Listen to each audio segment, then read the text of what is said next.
Why did Gandalf the Grey turn into Gandalf the White? What's the difference between them? Do they have the same powers? The same limits? Are they even the same person?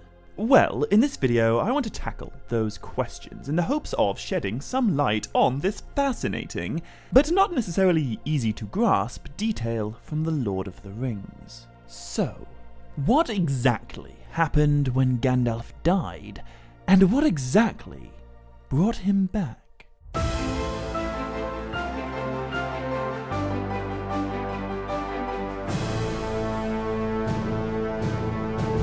Maya Govan and Melanin, and welcome to another episode of Tolkien Untangled.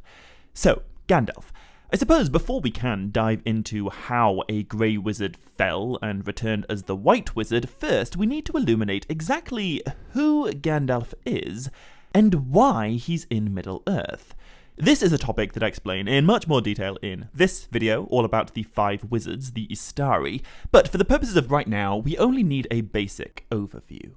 So, Arda, the planet upon which Middle-earth is only a continent, was shaped in the beginning by a war between Melkor, the ultimate bad guy, the first Dark Lord, Sauron's former boss, and the mightiest of the Valar, the governors of Arda, the 14 most powerful divine beings after Melkor. But there were a lot more than 14 divine beings who came to dwell in Arda in the end, and those that are not accounted among the Valar are known as the Maiar.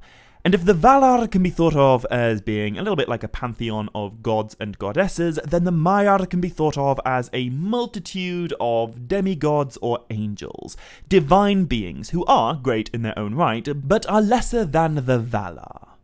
However, there is another rung on this hierarchy, the top rung, to whom the Valar are merely emissaries, and that is the authority with a capital A, the One, Iluvatar. And it is from Iluvatar that all else is created. He is the unmade maker, the unmovable mover. He created all the divine beings, he taught them the music of creation, and then from their song, the universe came into existence. Melkor and the Valar and the Maiar entered the universe, and eventually Arda was built, and eventually after that, the children of Iluvatar awoke and sort of inherited the world that was made for them to inhabit. And another way of saying the children of Iluvatar would be the races of elves and men. But, crucially, although the Valar and the Maiar dwell in Arda on the same planet as the elves and men, albeit on a different continent in the uttermost west, Iluvatar does not dwell within the universe at all. He exists outside of creation, in the timeless halls where the Valar and the Maiar were made. Now, what does that have to do with Gandalf? Well, if we fast forward to around the year 1000 of the Third Age, so that's about 2000 years before The Lord of the Rings begins, but 1000 years after Isildur cut the ring from Sauron's finger and the One Ring was lost in the Anduin, the children of Iluvatar are in a tricky situation. Sauron is secretly rising again, but the elves are fading and departing Middle-earth while the men are diminishing. They alone won't have what it takes to endure another rise of Sauron and another all-out war with a Dark Lord. For reasons that would take a long time to explain, the Valar can't directly intervene in the fight against Sauron, but as the governors of Arda, they also can't leave the children of Iluvatar to be either slaughtered or enslaved by Melkor's successor. Now, they could send some Maiar to help out, but Sauron is a Maiar. The Balrog is a Maiar. When Maiar go rogue, bad things follow in Middle-earth. So, perhaps sending 5 super powerful beings to lead the Free Peoples as divine warrior kings for thousands of years in the war against Sauron might end up causing more difficulties than it solves. So, instead they sent wizards. known to speakers of the Elvish tongue as the Istari. There was a white one, a grey one, a brown one, and 2 blue ones. And these wizards were instructed by the Valar not to act as kings or rulers or warriors, but to be guides and teachers and counselors. And although these 5 wizards were divine Maiar demigods when the Valar chose them for this task, the question of whether or not they are still Maiar when they get to Middle-earth is an interesting one. And it's a question that becomes very important when trying to explain how Gandalf the Grey relates to Gandalf the White. So, are the Istari Maiar? Well, the simplest and shortest answer is yes. The wizard who will become known to the men of the north as Gandalf, and to the Sindarin-speaking elves and Dunedain as Mithrandir, and to the dwarves as Tharkun, and to the men of the south as Incarnus, he was originally a Maiar spirit called Olorine. But there is more to this question, because, as I say, Sauron is a Maiar, the Balrog is a Maiar, and Gandalf and the other 4 wizards are quite a bit different from them.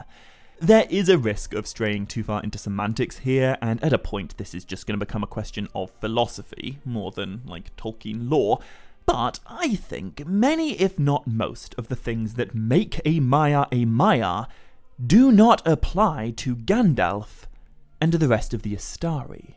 The Maiar can choose and change the bodies they wear as if they were raiment, as if they were clothing. They remember singing the song that made the universe. They were shaped by their experience in the timeless halls before creation, where they dwelt as an offspring of Iluvatar's thought. They are fundamentally different from the physical world of Arda that the mightiest of the Valar built and shaped. None of this is true of the wizards. In the Unfinished Tales, we are told that when Olorine became Gandalf, and a guy called Kuramo became Saruman, and Iowendil became Radagast, they must forego might, and clothe themselves in flesh, dimming their wisdom and knowledge, and confusing them with fears, cares, and weariness coming from the flesh.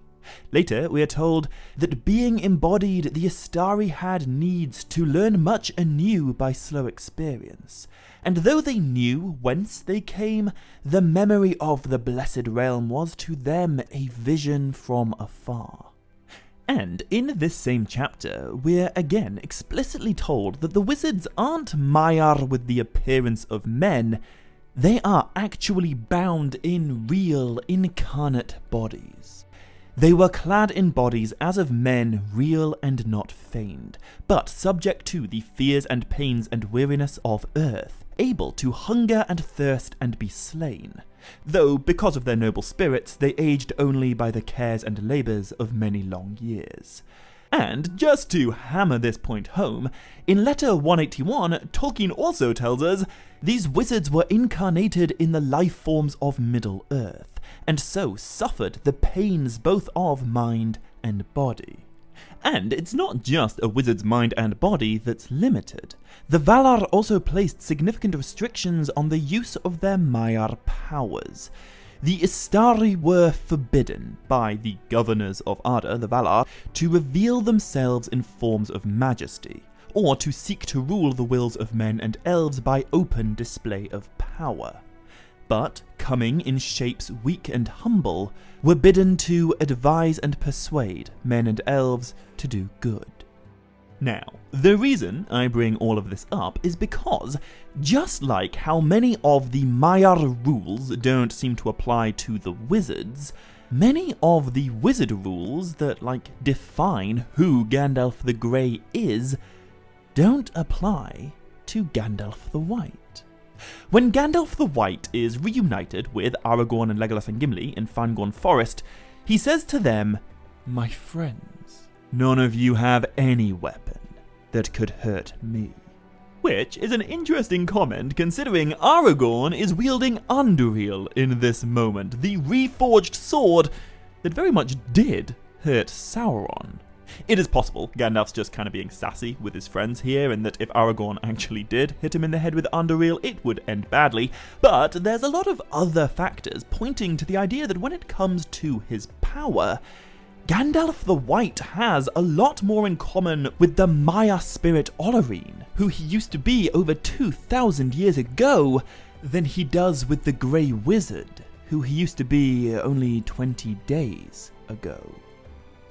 And perhaps this explains the perceived memory loss that's alluded to in Fangorn Forest when Gandalf says, Gandalf, as if recalling from old memory a long disused word. Yes, that was the name. I was Gandalf. It would seem Gandalf the White has been granted the authority to quote-unquote reveal much more of the raw Maya power that dwells within him than he ever could have as Gandalf the Grey, or as either Saruman or Radagast ever could have. And although Gandalf seldom unveils this naked power, there are a few moments in The Lord of the Rings when he totally does, when we see the wrath of Gandalf the White kindled and his full strength put forth, such that none of the enemy can withstand him.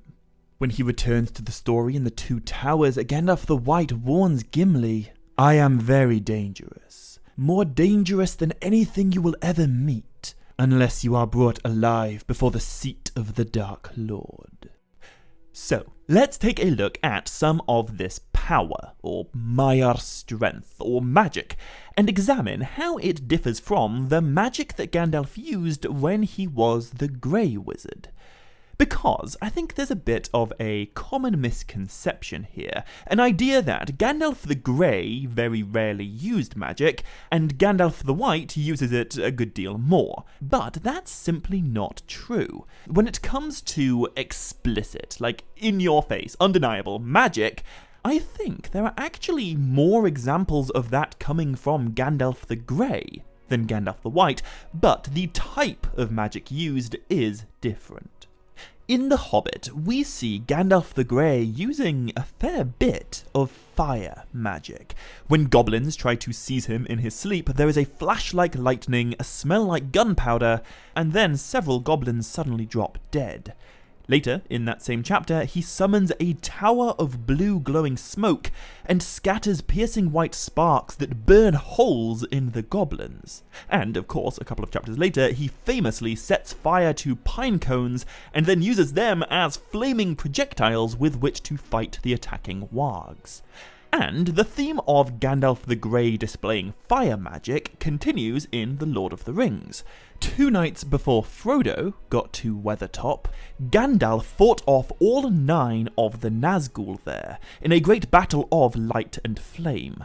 And while the Fellowship are crossing the mountain of Caradhras, Gandalf summons a magical fire first to warm them, and then a few nights later he summons an epic bloom of blinding flame to help fight off the Warg pack that's attacking. There are a few other instances of Gandalf using, like, obvious magic. He puts a shutting spell on a door after the Fellowship flees from Balin's tomb in Moria, but I'd say in most cases Gandalf the Grey uses magic to help him out in a fight when things are starting to go wrong. But I don't think that's how Gandalf the White uses magic. He doesn't so much use it to fight, as he uses it very sparingly to instantly win. After being insulted by Grima Wormtongue and turned out of King Theoden's hall, Gandalf the White lifted his staff, and there was a roll of thunder, and the whole hall became suddenly as dark as night. There was a flash as if lightning had cloven the roof, then all was silent. Wormtongue sprawled on his face.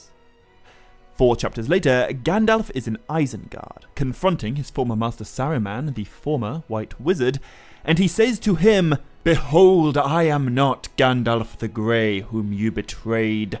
I am Gandalf the White. Saruman, your staff is broken. And with those words, Saruman's staff splits asunder, and its head falls at Gandalf's feet. They don't strive against one another. There's no magical wizard fight. Gandalf simply utters the words of command, and Saruman's staff is broken. And perhaps the most iconic unveiling of Gandalf the White's true power can be found in the Siege of Gondor chapter in The Return of the King, when Gandalf rides out from Minas Tirith to defy the Nazgul and to save Faramir from the hosts of Morgul twice. On both occasions, he rides out into the darkness, shining and unveiled, with a shaft of white light emanating from his upraised hand. And on both occasions, the light of the White Wizard drives the Nazgul away immediately. It's not like on Weathertop, where Gandalf the Grey fought them with fire. This time, Gandalf the White is expelling them in an instant, with only his upraised hand and an unveiling of his divine light. So, although I do think Gandalf the Grey actually uses more magic in the story than Gandalf the White does, Gandalf the White uses a much more decisive type of magic, in moments where he allows his power to be truly unveiled, and his Maya self to be partially revealed. But there's one more moment I want to talk about here. The moment when Gandalf the White nearly unveils his full strength and goes full-on Fury Unleashed, but then doesn't. The moment when he faces the Lord of the Nazgul at his full might. So, this goes totally differently in the films, but when the battering ram Grond breaks the great gates of Minas Tirith, the Lord of the Nazgul enters the City of Kings, riding under the archway that no enemy ever yet had passed. This is the moment of his triumph. All living things flee before him, save two, Gandalf and Shadowfax. The Lord of the Nazgul halts, and Gandalf tells him to go back into the abyss that is prepared for him. The Lord of the Nazgul laughs. He says that this is his hour, and he lifts his sword and flames run down the blade. This is the Witch King at his most dangerous. If ever there were a moment for Gandalf to unleash all his Maya strength, it would be now, when the Black Rider faces the White. But instead, Gandalf does not move. He faces the captain of the enemy, and he waits.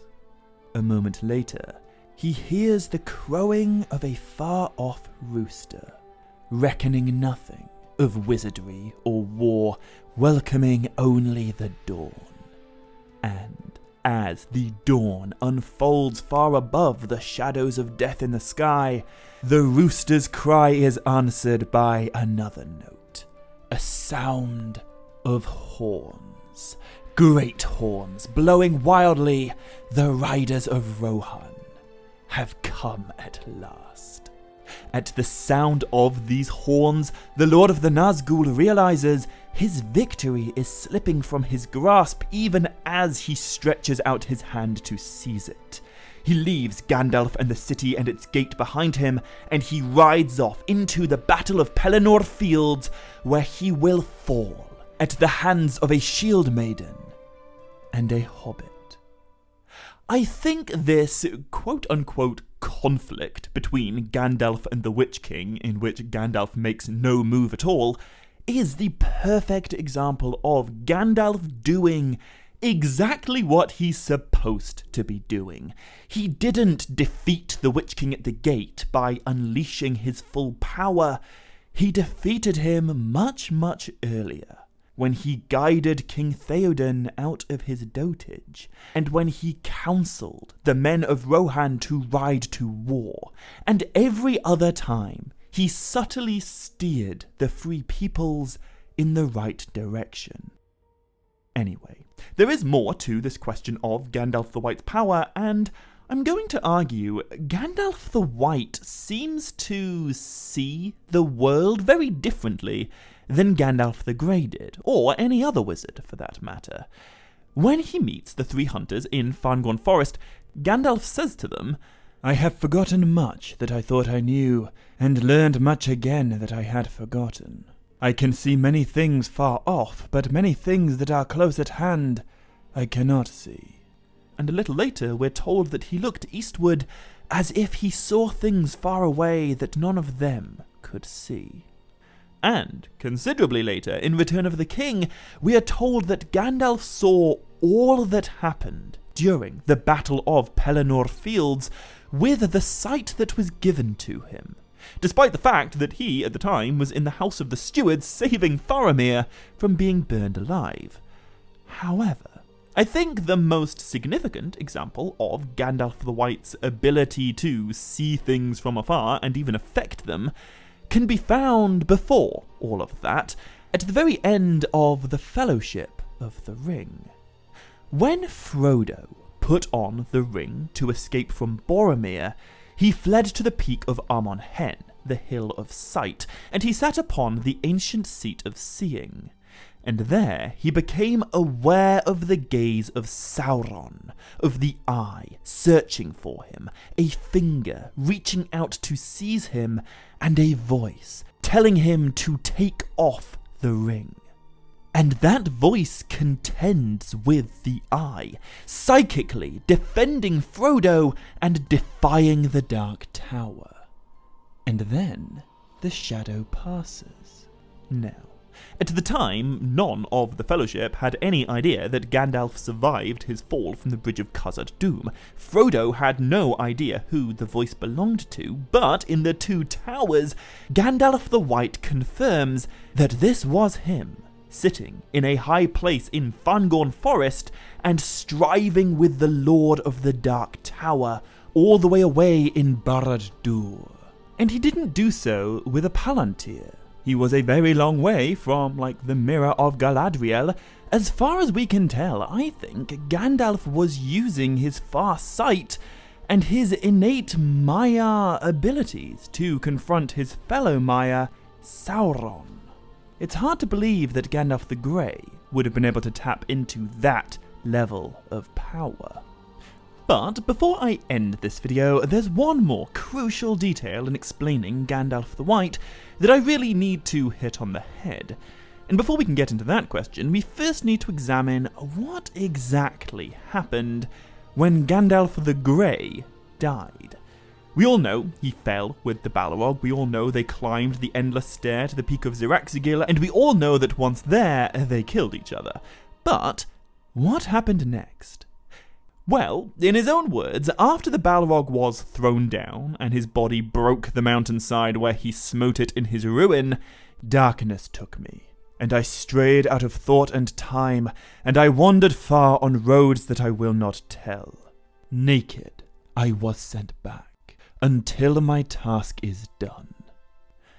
And that is all Gandalf says on the issue of his return from death, which is kind of frustrating, to be honest. Come on, Gandalf, why won't you tell of these roads beyond thought and time on which you wandered far? They sound really interesting. Most of the time, when a Maiar's body, or the raiment it chooses to wear, is slain in Middle-earth, its spirit isn't really killed, not in the sense of death as we know it. We are told that when the ring is destroyed and Sauron is defeated for the final time, he will become a mere spirit of malice that gnaws itself in the shadows but cannot again grow or take shape.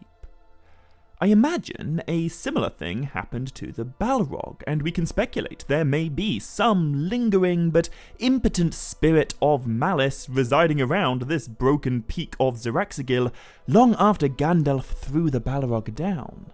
Even Saruman, a fellow wizard bound in a similarly limited body to Gandalf's, doesn't really die when he's killed.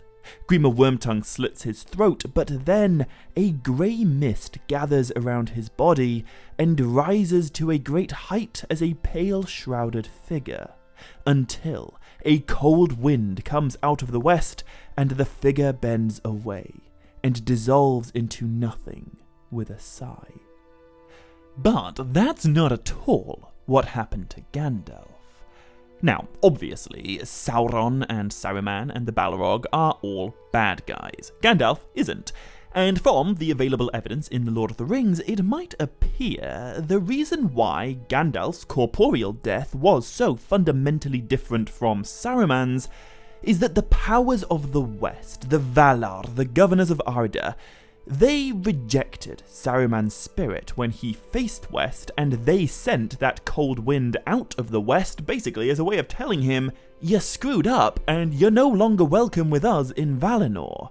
Whereas Gandalf's spirit, the Valar didn't reject, and so he was sent back.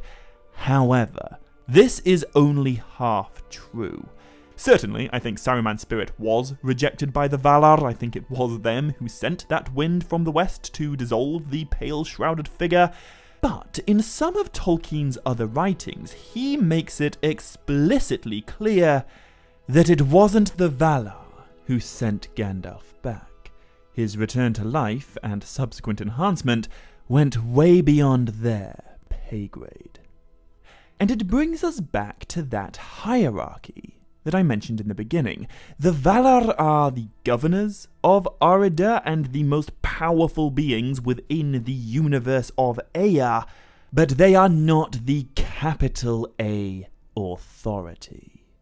And it was the authority that brought Gandalf back.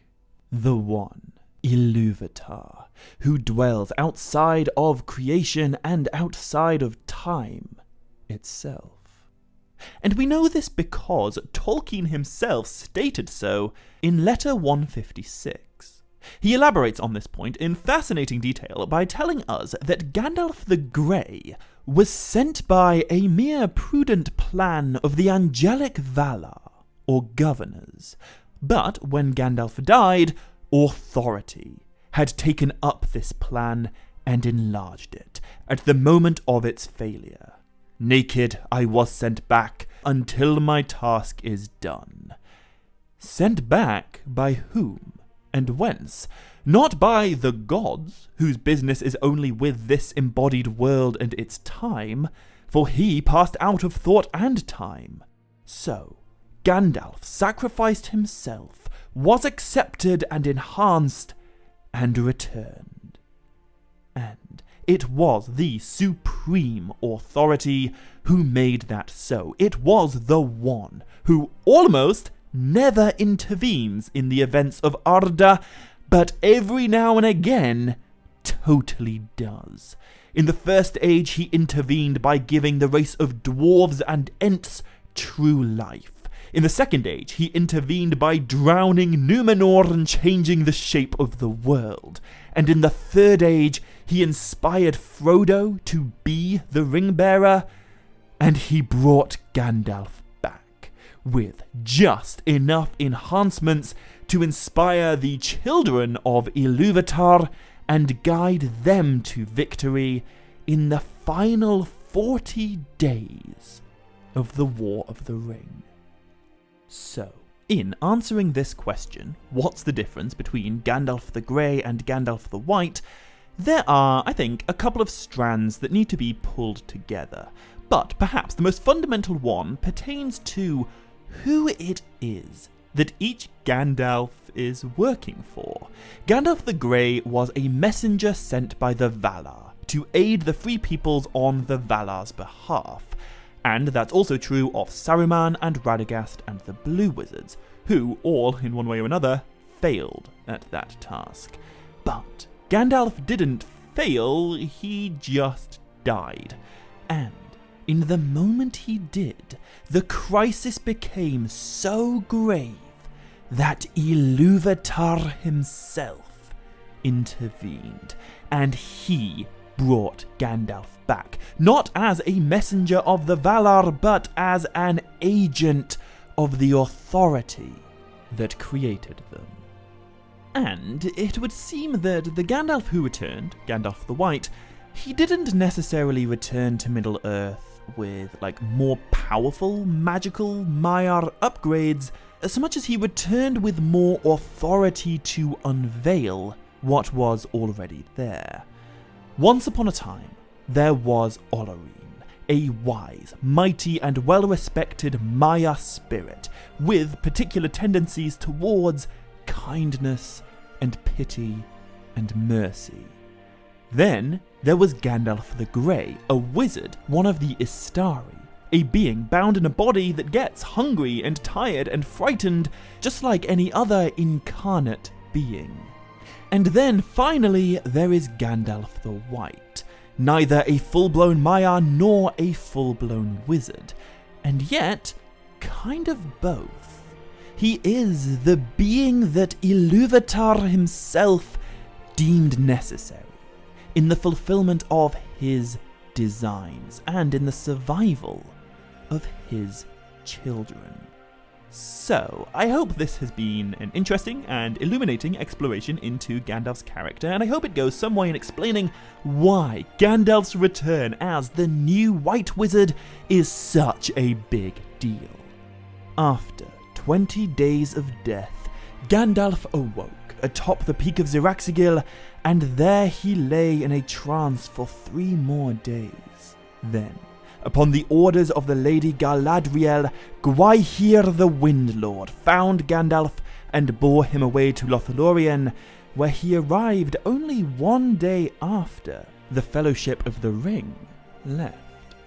In Caras Galadhon he is healed and robed in white and gifted a new staff by Galadriel. And then he departs towards Fangorn Forest with plans to rouse King Theoden and then to deal with the traitor Saruman, which he does in a way that Tolkien tells us the old Gandalf could not have.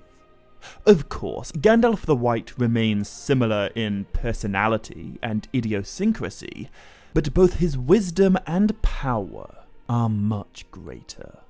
He is still under the obligation of concealing his power and of teaching rather than forcing or dominating wills, but where the physical powers of the enemy are too great, he can act in emergency as an angel. So, thank you all very much for watching this video. If you enjoyed it, be sure to hit like and leave a comment and hit subscribe if you haven't already to make sure you don't miss any future videos coming soon. But until next time, as always, my dear friends, much love, stay groovy, and Nevair Melanin.